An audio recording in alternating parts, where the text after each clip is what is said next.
Gloire au Seigneur. Amen. Amen. Voilà, depuis un certain nombre de dimanches, nous avons commencé avec cet enseignement pour lequel nous allons encore continuer ce dimanche. Et c'est bien dommage pour ceux qui ratent certaines parties, mais nous allons continuer dans la même lancée, dans la même direction. Amen. Amen. Parce que nous connaissons déjà le passage central, c'est dans Galates 4, 1 et dans Romains 8, 19. Nous sommes en train de parler sur possède ton héritage. Et le sous-thème, c'est la croissance dans le spirituel. La croissance dans le spirituel. Alors, nous allons d'abord lire Hébreux chapitre 9 à partir du 222e verset. Et puis, nous allons continuer avec 24 à 27. Nous allons dans Hébreux 9. Hébreux 9, je commence à partir du verset 22. Et presque tout, d'après la loi, est purifié avec du sang, et sans effusion du sang, il n'y a pas de pardon. Car, verset 24, Christ n'est pas entré dans un sanctuaire fait des mains d'hommes en imitant du véritable, mais il est entré dans le ciel même, afin de comparaître maintenant pour nous devant la face de Dieu. Vous savez, lorsqu'on parle de comparaître, il y a ce qu'on appelle en latin cum plus ablatif. Donc, le cum, comparaître. Paraître avec, paraître ensemble. Comparaître. On va y revenir. Comparaître. Donc, Jésus comparé avec ceux qui l'accompagnent. Maintenant, voilà, je relis ça, car Christ n'est pas entré dans un sanctuaire fait des mains d'hommes en imitant du véritable, mais il est entré dans le ciel même, afin de comparaître maintenant pour nous devant la face de Dieu. Et ce n'est pas pour s'offrir lui-même, plusieurs fois, qu'il y est entré, comme le souverain sacrificateur, entre chaque année dans le sanctuaire, mais pour offrir un autre sang que le sien. Verset 26. Autrement, il aurait fallu qu'il ait souffert plusieurs fois depuis la création du monde, mais maintenant, à la fin des siècles, il a paru une seule fois pour effacer le péché par son sacrifice. Verset 27. Et comme il est réservé aux hommes de mourir une seule fois, après quoi vient le jugement, de même Christ qui s'est offert une seule fois pour porter les péchés de beaucoup d'hommes, apparaîtra sans péché une seconde fois à ceux qui l'attendent pour leur salut. On peut déjà se limiter même au verset 27. Alors nous allons clôturer avec Proverbe 4, le verset 23, que nous connaissons très bien. Garde ton cœur plus que toute autre chose, car de lui viennent les sources de la vie. Alors nous sommes en train de parler sur cet enseignement de posséder ton héritage. Nous avons déjà passé, il y a plusieurs séances que nous avons déjà entamées, mais aujourd'hui nous allons prendre notre troisième point, parce qu'il est important de comprendre que la croissance spirituelle, elle est graduelle. La croissance dans le spirituel se fait de manière progressive. Mais j'aimerais d'abord redonner encore ou replanter le cadre pour que nous puissions bien nous fixer. Pour ceux qui n'étaient peut-être pas là au départ, on ne peut pas, parce que nous sommes en train de parler sur possède ton héritage. Alors, on ne peut pas posséder son héritage aussi longtemps qu'on est enfant, qu'on est un enfant. Selon le passage central de Galates 4, 1 qui dit « Aussi longtemps que l'enfant est un héritier, aussi longtemps que l'héritier est un enfant, il ne diffère en rien d'un esclave, quoi qu'il soit le maître de tout. » Donc, c'est-à-dire, on prend l'enfant, on le met au même stade. On prend l'héritier, on le met au même stade que l'esclave. Pourquoi? Parce qu'il est encore un enfant. Alors, on dit, on le soumet à des tuteurs. Donc, nous sommes en train de dire ici, on ne peut pas posséder son héritage aussi longtemps qu'on est un enfant.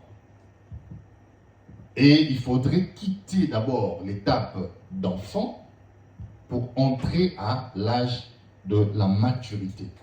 L'âge qu'on appelle devenir un fils. Comme Ésaïe 9, verset 5 dit, un enfant nous est né, un fils nous est donné. Et la domination reposera sur son épaule. Parce que nous insistons en disant que la domination reposera toujours sur l'épaule du fils et non sur l'épaule de l'enfant. Alors, il est important de quitter l'étape d'enfant pour entrer dans l'étape de fils, de la maturité, de la responsabilité. Parce que quand on devient fils, on devient responsable et capable. Vous savez très bien que même nous qui avons des enfants, vous savez que l'enfant est soumis à ce qu'on appelle un régime d'incapacité. L'enfant est incapable. Dans quel sens? On dit que l'enfant ne peut pas prendre des décisions seul. Un enfant ne peut pas se lever comme ça à la maison et aller acheter une maison. On dira que on ne peut pas donner cette maison à cet enfant-là parce que c'est encore un incapable. Il faudrait que ses parents, il faudrait que ses tuteurs puissent l'accompagner pour que cet achat puisse véritablement être conforme. Mais aussi longtemps qu'il sera seul, même s'il a des millions, personne n'osera vendre à cet enfant-là cette maison. Parce que c'est illégal. Un enfant, il est incapable aux yeux de la loi.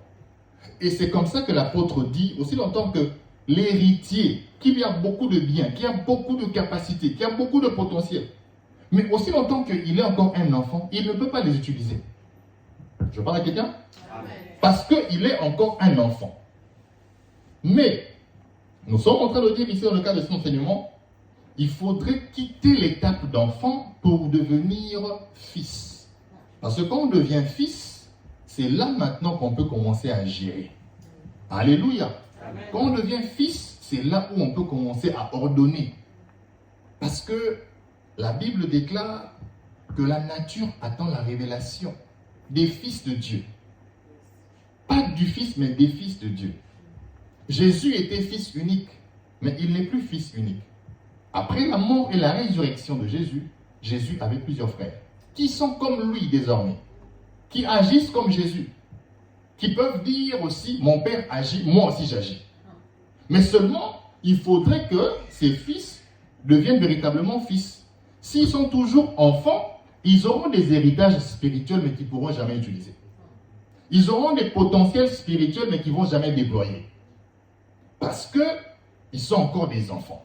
Mais qu'est-ce qui fera qu'on quitte l'étape d'enfant pour devenir comme notre grand frère Jésus, qui pouvait marcher sur les eaux, qui pouvait ordonner à la tempête, qui pouvait parler au figuier et le figuier sécher? C'est quand on quitte l'étape d'enfant pour devenir à l'étape de fils. Comme Jésus dans Luc 2, le verset 52 qu'on avait lu, l'enfant Jésus grandissait en stature et en grâce devant Dieu et devant les hommes. Nous avons dit ceci, que il est important, Dieu veut que nous puissions grandir, non seulement devant lui, c'est-à-dire non seulement physiquement, mais que nous grandissons aussi devant lui, c'est-à-dire spirituellement. Donc Jésus grandissait en stature Jésus, chaque jour, il s'améliorait. Sa capacité spirituelle grandissait chaque jour. Il est Dieu. Mais, j'insiste pour dire, il a été soumis à une condition pour qu'il devienne fils, pour qu'il manifeste le caractère ou le potentiel du fils. Il devait suivre le processus de croissance. Alléluia. Ainsi, il s'était fait petit même plus que les anges. Donc, il devait remonter maintenant et grandir pour manifester le potentiel. Et c'est comme ça que, frère, sœur, tu verras, quelqu'un se dit enfant de Dieu, mais il est incapable de changer les choses de sa vie. Et pourtant, la Bible dit dans Jean 1, le verset 12, qu'à tous ceux qui l'ont reçu, à ceux qui croient en son nom, elle leur a donné le pouvoir de devenir enfant de Dieu. Un enfant de Dieu a un pouvoir. Parce que le pouvoir, tu l'as reçu de Dieu. Mais un pouvoir divin que tu n'arrives pas à utiliser ne te servira à rien. Alléluia. Amen. Pourquoi ça ne te sert à rien? Parce que tu es encore un enfant. La Bible dit dans Matthieu 4, verset 3, le diable s'étant approché de Jésus, il dit, si tu es fils de Dieu, ordonne. Le diable a l'information que les fils ordonnent. Quand les fils ordonnent, il sait que les choses doivent bouger, les choses doivent changer. Mais comment devenir fils? C'est en quittant l'étape d'enfant pour devenir fils. C'est-à-dire qu'il faudrait grandir dans la maturité. Grandir dans ce que nous sommes en train de parler ici, dans les différents points que nous sommes en train d'énoncer. Dans le cadre de cet enseignement, nous avons dit qu'il y aura 7 points que nous sommes en train de développer qui te permettra de grandir afin d'entrer dans la stature du Fils. Quand tu mets ça en application, tu verras que Dieu, tu verras que le potentiel qui est en toi va être relâché, va sortir. Parce qu'il y a une part de Dieu, mais une autre part qui est la tienne. Dans le processus de la croissance, il y a une part qui est la part de Dieu, mais il y a une part qui est la tienne. Alléluia. Amen. Et nous avons dit ici, parmi les 7 points, nous avons parlé premièrement d'abord, je vais peut-être le rappeler encore, nous avons parlé sur la mort en soi. La mort en soi, mourir en soi. Excusez-moi, mais je ne pourrais pas revenir sur tout ça, mais on en a parlé ici, donc je vais énumérer ça rapidement. Nous avons parlé sur la mort en soi. La deuxième des choses, c'était la soumission, la soumission à l'autorité établie. L'obéissance et la soumission à l'autorité établie. La troisième des choses, nous sommes en train de parler sur le pardon, horizontal et vertical. Ça, c'est le troisième point. Comment posséder son héritage? C'est en grandissant dans le spirituel. Parce que la bénédiction que tu as, selon Éphésiens 1, le verset 3, tu as été béni de toutes sortes de bénédictions spirituelles dans les lieux célestes en Christ Jésus. Donc l'adresse est connue. C'est en Christ que tu as cette bénédiction. L'adresse aussi est connue. C'est dans les lieux célestes. Mais toi, tu vis sur la terre. Comment rendre maintenant ce qui est céleste terrestre? C'est ce que Jésus-Christ a fait. Il est dit, quand il partait de lieu en lieu, il disait, le royaume des cieux est parmi nous, parmi vous. Pourquoi? Parce qu'il n'a pas attendu que le ciel... il n'a pas attendu qu'il monte d'abord au ciel. Non, il a pris le ciel, il a amené ça vers la terre. Parce que le Fils de Dieu, il incarne Dieu, il porte la nature de Dieu. Le Fils de Dieu est l'image du Dieu invisible. Alléluia. Amen. Parce que là où tu es, le royaume aussi est là. Amen. Là où tu es, c'est la lumière qui doit s'installer. Là où tu es, c'est l'autorité, c'est le gouvernement de Dieu. Le gouvernement, c'est ce qui est sur la terre. Amen. Là où tu es. Parce que tu es fils de Dieu. Et ici, je parle du fils. Donc, comme j'ai dit ici très souvent, quand on parle de fils, ce soit les dames ou les hommes, nous tous nous sommes fils de Dieu.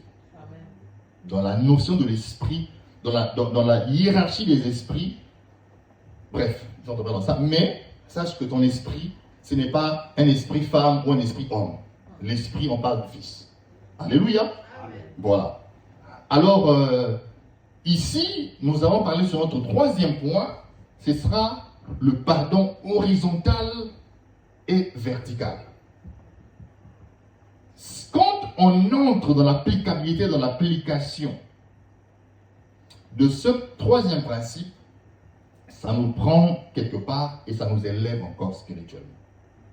Parce que le pardon, frères, sœurs, c'est comme nous avons dit ici, il est horizontal et il est vertical. C'est-à-dire quoi? À la croix, vous verrez Jésus être crucifié avec les mains étendues et pratiquement suspendu dans les airs sur une croix qui était verticale. Il y avait la croix qui avait la forme verticale et horizontale. Pourquoi? En fait, c'était prophétique.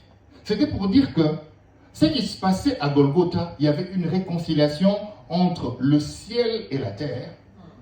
Et il y avait une autre réconciliation entre les hommes parmi eux. Alléluia. Donc Dieu était venu réconcilier d'abord l'homme avec lui, par Jésus, et réconcilier l'homme avec l'homme, en passant par Jésus également.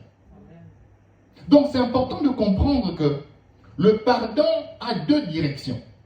Nous pardonnons, Dieu nous pardonne, comme nous aussi nous pardonnons à ceux qui nous ont offensés. Donc le pardon entre Dieu et le pardon entre les hommes. Ça c'est le troisième point. Pour manifester le divin, pour manifester, ça veut grandir dans le spirituel, afin de posséder ton héritage, tu dois être capable de pardonner. Premièrement, tu dois être capable, c'est-à-dire la première étape, il faut que tu aies été pardonné par Dieu, parce que Dieu l'a fait.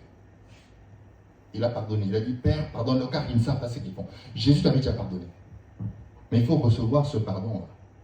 Parce que si tu n'as pas reçu ce pardon-là ne te sera pas d'application. Et comment on reçoit ce pardon? C'est en recevant Jésus. Quand tu reçois Jésus, tu acceptes également son pardon. Donc tu es réconcilié avec le ciel. Désormais, quand Dieu te regarde, il ne te regarde pas toi, mais il voit la justice de Dieu qui s'est accomplie en toi. Il voit le sang qui a coulé pour que ta justification soit complète. Donc ce n'est pas tes efforts, mais c'est lui qui l'a accompli. En recevant Jésus, tu es réconcilié avec le Père. Donc la colère de Dieu qui devait tomber sur toi ne tombe plus sur toi. Parce que c'est tombé déjà sur Jésus. Là, c'est la première étape, excusez-moi, la première dimension du pardon. Et dans sa deuxième dimension, c'est pardonne-nous aussi, comme nous pardonnons à ceux qui nous ont offensés. C'est là que nous allons insister aussi ce soir. Parce que les hommes te feront toujours du mal. Ah, les hommes vont te décevoir. Les hommes te feront toujours les choses pour te mettre dans une position de soit d'être énervé, soit d'agir de manière méchante, ou soit d'être totalement enfermé en toi-même. Les actions des hommes te feront toujours du mal. Il y a d'autres qui te feront du bien, mais sache qu'il y aura une grande partie qui te feront du mal. Pourquoi on te fera du mal? Parce que justement, il y a des choses de toi qui peuvent sortir. C'est-à-dire, j'aimerais mieux le dire. Parce que le diable sait très bien que s'il arrive à atteindre ton cœur, il a conquis toute ta vie. Voilà pourquoi Proverbe que nous avons lu ici, 4:23, dit ceci: garde ton cœur plus que toute autre chose, car c'est donc de ton cœur que sortent les sources de la vie. C'est du cœur que les sources de la vie sortent. C'est du cœur, c'est pas ailleurs. La bénédiction quitte le ciel pour descendre. Quand ça descend, ça a d'abord une place que ça va questionner, ton cœur. Le cœur, c'est comme l'aéroport. C'est l'adresse où la bénédiction, où les grâces de Dieu descendent. Quand ça descend, ça passe par ton cœur. avant d'entrer dans le monde. Et maintenant, qu'est-ce qui se passe?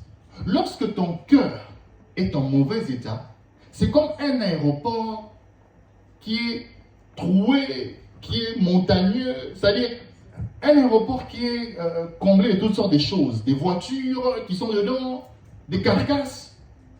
Est-ce qu'un aéroport pareil pourrait recevoir un avion? Jamais.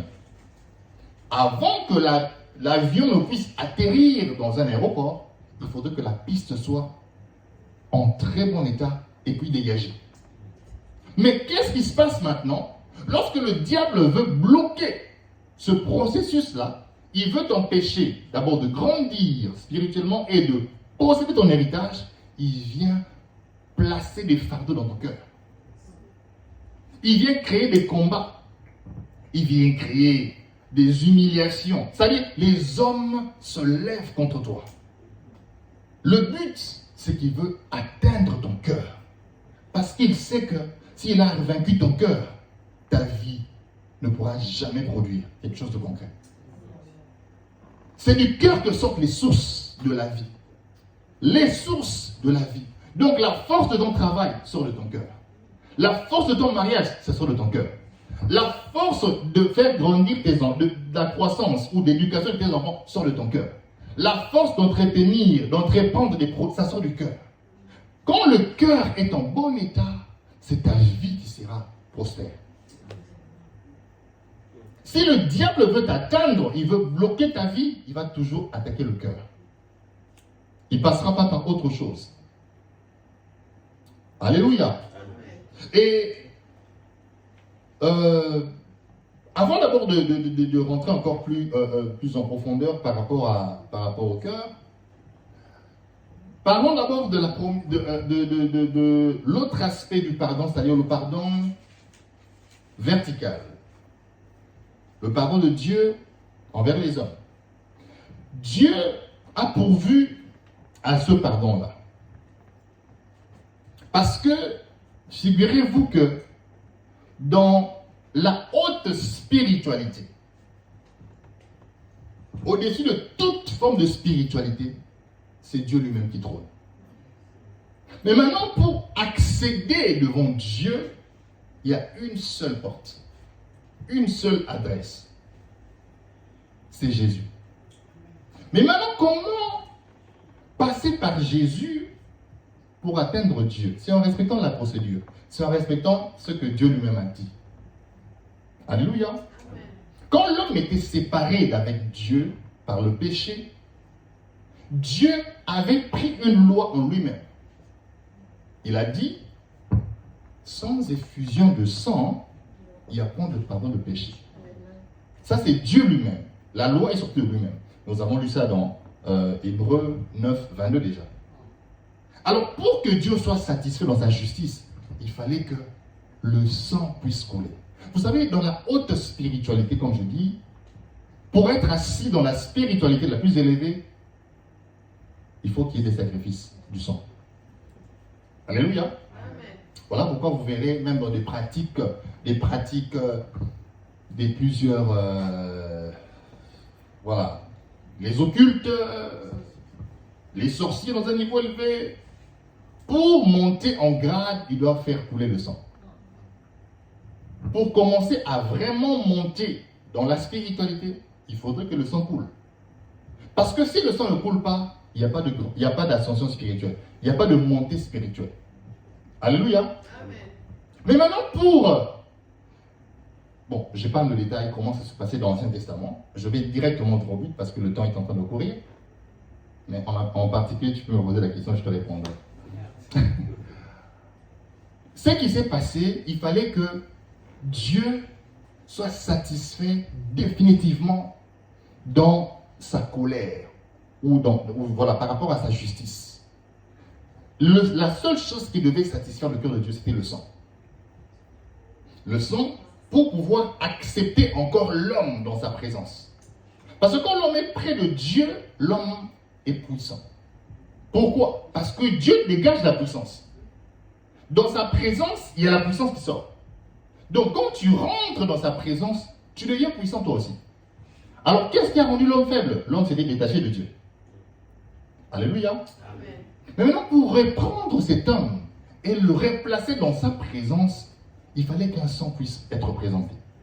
Mais quel est le sang qui devait être finalement accepté? Comme nous avons vu dans Hébreu ici, il n'était plus question que Jésus devait entrer et sortir comme ça se passait dans l'Ancien Testament. Venir avec un sang et puis repartir, un sang et repartir. Non, il fallait que le sang puisse couler une seule fois et que l'homme entre et reste désormais dans la présence de Dieu et ne sorte plus. Alors ce sang-là, il fallait que ce soit un sang différent. Ce sang-là ne devait être que le sang de Jésus. Jésus a pris ce sang. Un sang infaillible. Le seul sang qui était capable de détruire toute l'armée satanique. Voilà pourquoi Apocalypse 12, verset 6 dit « Ils l'ont vaincu à cause du sang de l'agneau ». C'est le seul sang qui avait la capacité de détruire l'armée satanique. Et Dieu a agréé ce sang-là. Maintenant, en prenant ce sang-là, Jésus dit que il devait comparaître devant Dieu. Comparaître. J'avais dit ici, à l'introduction, j'ai dit quand on parle de comparaître, on sous-entend paraître avec. Donc, comparaître, en latin on dit cum paraître. Donc, paraître avec. On apparaît ensemble. Donc, quand le Père recevait le sang pour agréer le pardon, tu étais aussi là-dedans. Tu étais présent avec Jésus. Tu étais accepté devant le Père. Ainsi, plus personne ne peut condamner ce que Dieu a justifié. Voilà pourquoi Romains 8:1 dit « Il n'y a plus donc aucune condamnation pour ceux qui sont en Christ Jésus. » Le sang que Jésus a présenté était un sang infaillible. Et tu es entré désormais dans la divinité, tu n'en plus sorti. Donc, spirituellement, potentiellement, tu as déjà une position élevée. Mais maintenant, dans le monde, tu dois permettre à ce que ce processus-là devienne tien. Tu dois permettre à ce que tu dois t'approprier en fait ce processus. Ça doit passer par toi. Voilà pourquoi nous sommes en train de parler sur ces étapes qui te permettront de grandir et de rentrer dans le lieu où tu as déjà été placé. Alléluia. Amen. Et ici, frères et sœurs, le sang de Christ nous offre deux grands avantages. Le pardon et la réconciliation avec le Père, comme j'avais dit, et la victoire face à l'ennemi et le monde cosmique ou le monde naturel, ou le monde dans tous ses aspects, de manière naturelle ou spirituelle. Donc le sang de Jésus nous donne ces deux aspects de cette victoire-là. Alléluia. Et pour revenir maintenant dans la dimension du pardon horizontal, le diable te fera toujours ou ne te laissera pas la tâche facile par rapport à ton cœur. Parce qu'il sait que le pardon ne sort que du cœur. Le pardon véritable ne doit provenir que du cœur, pas ailleurs. Un pardon qui vient de la tête, qui n'est pas sorti de là, n'a pas de valeur. Spirituellement, ça n'a pas de valeur. Alléluia. Amen. Un pardon qui produit des effets spirituels doit provenir du cœur. Voilà pourquoi j'aimerais insister pour te dire, frère et sœur, ne permets à personne de te bloquer spirituellement. Même que ce soit les personnes qui t'ont causé du mal, ou que toi-même tu as causé du mal. Non, n'entre pas dans cette logique-là. Pardonne ceux qui t'ont offensé. Parce que le pardon est une puissance qui libère. Ça ne libère pas seulement toi, pas seulement la personne qui t'a causé du tort, mais ça te libère d'abord toi-même. Ça t'empêche de rester un enfant spirituellement. Ça t'empêche de rester un esclave spirituel. L'apôtre Paul dit, aussi longtemps que l'héritier est un enfant, il ne lui fait en rien un esclave. Donc celui qui ne pardonne pas spirituellement, c'est un esclave. Donc un esclave n'a pas droit à posséder son héritage. Parce qu'il a encore un enfant. Je parle à quelqu'un. Donc, il est important que tu comprennes ces choses. Quand quelqu'un t'a fait du mal, monte au-dessus de ces problèmes-là. Monte au-dessus. C'est-à-dire, va au-delà de toi-même. Puise la force de pardonner et de passer à autre chose.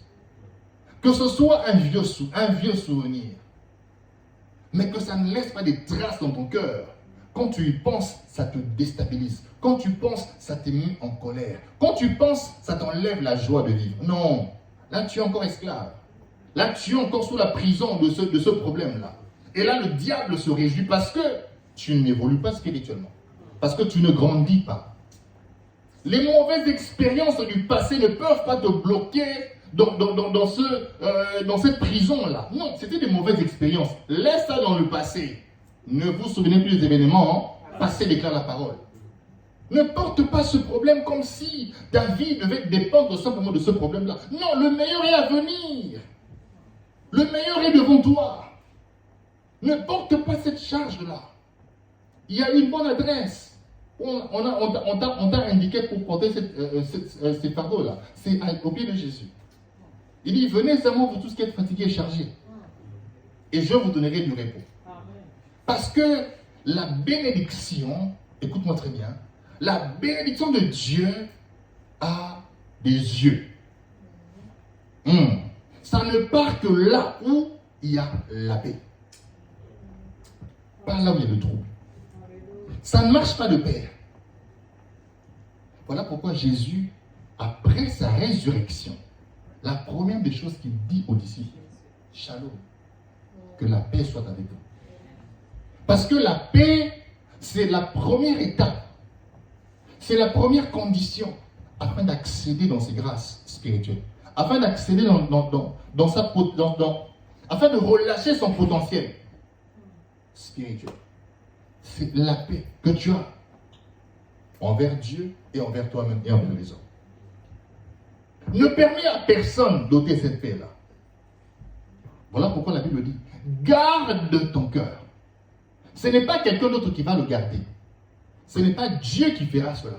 J'insiste. Pour te dire, c'est de ta responsabilité.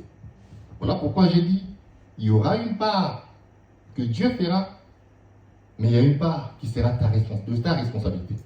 Dans le processus de la croissance, dans le spirituel. Il y a une part qui sera toujours ta part. Parce que le cœur, si toi tu ne le gardes pas, personne ne le fera à ta place. Dieu t'a déjà donné les pistes qu'il faudrait emprunter. Il t'a donné les instructions. Il t'a donné l'information. Mais c'est à toi maintenant de mettre en application ces informations. C'est pas à Dieu de venir te dire, ok, cette personne-là, je refuse de le pardonner. Qu'est-ce que tu peux faire dans ces conditions-là? Dieu ne touchera pas ton cœur pour te forcer. Non. Parce qu'il s'agit de toi. Si tu dis, Seigneur, je pardonne cette personne, je la libère de mon cœur, donne-moi ta paix, alors tu recevras la paix. Alors tu recevras vraiment une force qui va venir d'en haut, qui va te saisir. Et vous savez, un cœur en mauvais état ne produit qu'une vie de médiocrité. Tu ne pourras pas produire grand-chose. C'est comme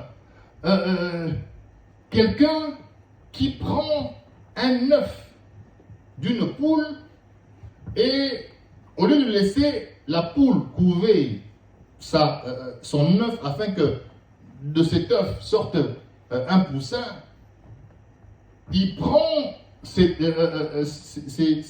œuf-là, il va le placer dans un congélateur. Cet œuf-là ne produira plus jamais un poussin. Alléluia. Amen. Quand tu prends même un oiseau qui a les œufs de ses petits, qui est en train de couver les œufs de ses petits dans son nid, si tu sors ça du nid et tu emmènes ça ailleurs, dans un environnement qui n'est pas compatible avec la nature de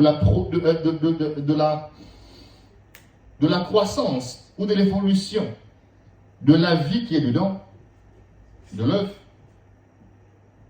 plus rien ne sortira de cet œuf-là. C'est ça le cœur de l'homme. Donc il faudrait que tu veilles.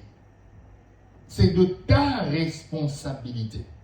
La Bible te dit de garder, plus que garder ton cœur, plus que toute autre chose. Parce que le cœur, c'est le centre de tout. Le centre de tout. Même de manière naturelle, dans la biologie,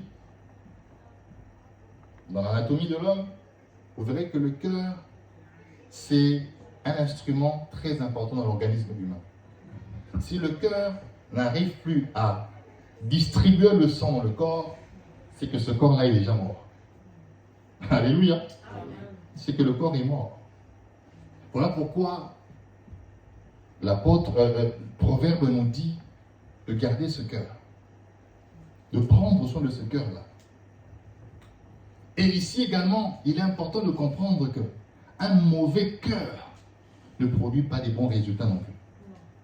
Parce qu'il y a des personnes qui sont méchantes gratuitement. Il y a des personnes qui sont des mauvais, c'est-à-dire quelqu'un qui a un mauvais cœur. Bon, ici, ils ne sont pas là, ici, ils ne sont pas là. Ils sont ailleurs, pas ici.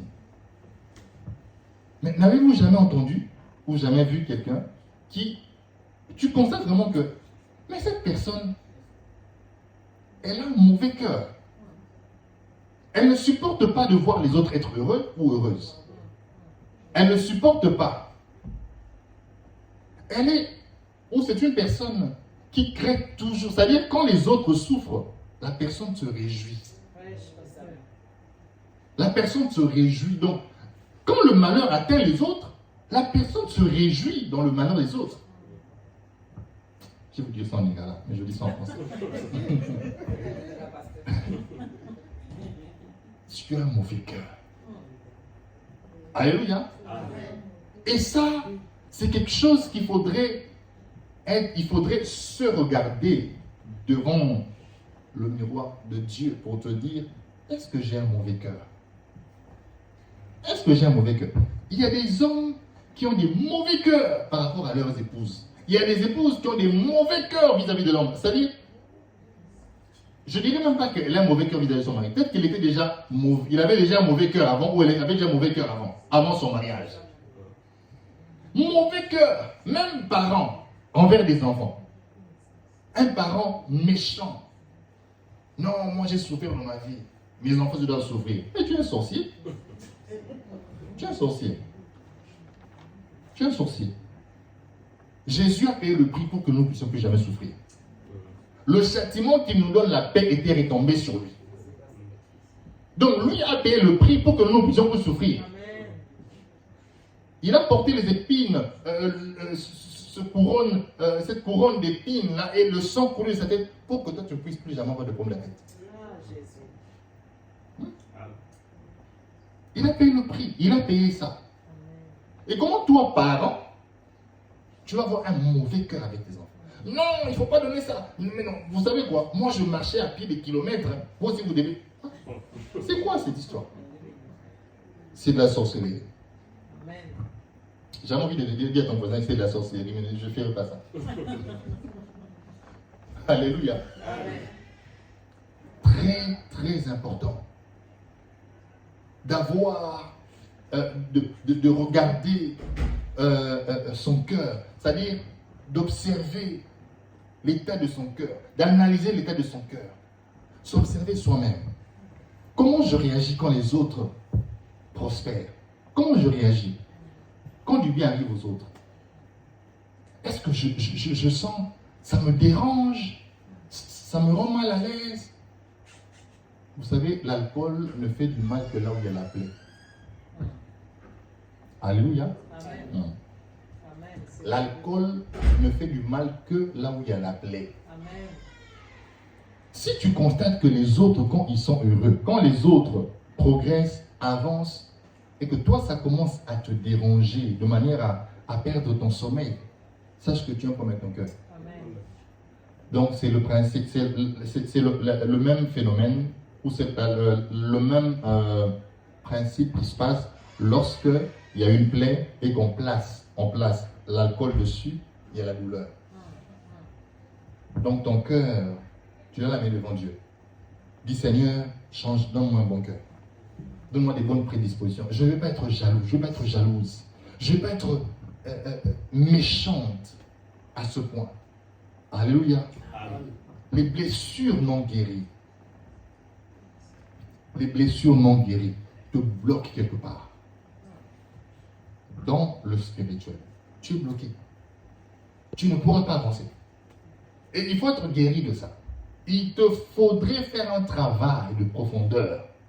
Si tu ne peux pas le faire, vois ton pasteur. Si tu ne peux pas le faire seul, vois ton pasteur. Et sache que c'est pour ton bien à toi. C'est-à-dire, c'est comme tu vas vers un docteur, tu vas vers un médecin, tu caches les douleurs que tu as et les problèmes que tu ressens au niveau de ton corps. Et tu seras guéri quel jour? Ton corps sera toujours un corps malade. Mais quand tu vas vers le médecin, tu exposes les douleurs et les problèmes que tu ressens dans ton corps. Alors, tu auras une très bonne administration de la médecine. C'est-à-dire, tu auras une bonne prise en charge médicale. Alléluia. La croissance spirituelle ne peut pas s'effectuer de manière effective dans la vie d'une personne qui continue à porter des blessures non guéries. Non. C'est pour ça que tu pries pour beaucoup de choses. Il y a des choses que tu pouvais déjà les avoir. Mais ça ne descend pas. Ça ne peut pas descendre parce que le cœur est un aéroport troué. Ton cœur ne peut pas, c'est-à-dire tu ne peux pas recevoir ça. Et Dieu voit même que ton cœur n'est pas prêt à supporter la gloire qui va descendre. Parce que les voisins et les voisines vont souffrir. Les voisins et les voisines vont souffrir. Donc Dieu te voit qu'il y a un travail à faire encore avec le cœur. Comme quelqu'un pouvait dire, moi j'ai eu ce travail-là, ils vont me sentir. Qui va te sentir? Non, mais j'ai eu ce contrat-là. Ben là maintenant ils vont vraiment me sentir. Non, mais comment ils vont te sentir? Non, c'est pour toi. Quand Dieu te bénit, c'est d'abord pour toi-même. C'est pas pour que les autres puissent souffrir. Et quand les autres souffrent, c'est-à-dire si tu n'es pas encore prêt à ne pas te préparer à une certaine forme de vengeance contre les autres par rapport à ce que Dieu te donne, c'est que tu es très loin de cette croissance. Vis d'abord dans l'humilité, la simplicité du cœur. Dieu te veut être simple, donc simple du cœur, de cœur. Alléluia. Que quand tu as, gloire à Dieu. Quand tu n'as pas, gloire à Dieu aussi. Il y a des personnes, dès lors qu'ils n'ont pas, ils sont tellement malades parce que sa vie, c'est pour prouver aux autres. Tu veux que les autres voient. Non, ils n'ont pas besoin de voir. Vis pour toi. Sois en harmonie avec toi-même, avec ton propre cœur. Sois heureux de ce que tu te donnes. Sois heureux du lieu où tu es. Sois heureux de la dimension que tu as maintenant. Mais dis à Dieu, Seigneur, merci pour ce que tu m'as donné. Merci pour ce que j'ai. Mais j'aspire encore à meilleur. Amen. Là, c'est devant Dieu. Mais pas pour les hommes. Tu ne viendras pas avoir un comportement où, c'est-à-dire un éternel insatisfait. Tu es dans une position, quand tu vois quelqu'un être dans une position supérieure à la tienne, tu deviens mal à l'aise. Il faut que toi aussi tu deviennes comme lui. Il faut que tu fasses comme la personne. Il faut que tu fasses comme lui ou elle. Il faut que toi aussi, pourquoi seulement lui, pourquoi seulement elle, moi aussi. Il y a un problème de cœur. Dieu doit travailler ton cœur. Mieux encore, tu dois demander à Dieu de travailler ton cœur. Parce que le cœur, c'est ça le centre de la croissance dans le spirituel. C'est ça le centre qui va influencer toute ta vie. Le cœur sont les sources de la vie. C'est du cœur que tu reçois le pardon de Dieu et c'est du cœur qui sortent les grâces qui descendent d'en haut. Que Dieu bénisse sa parole. Amen. Pour cette troisième partie. le dimanche d'après,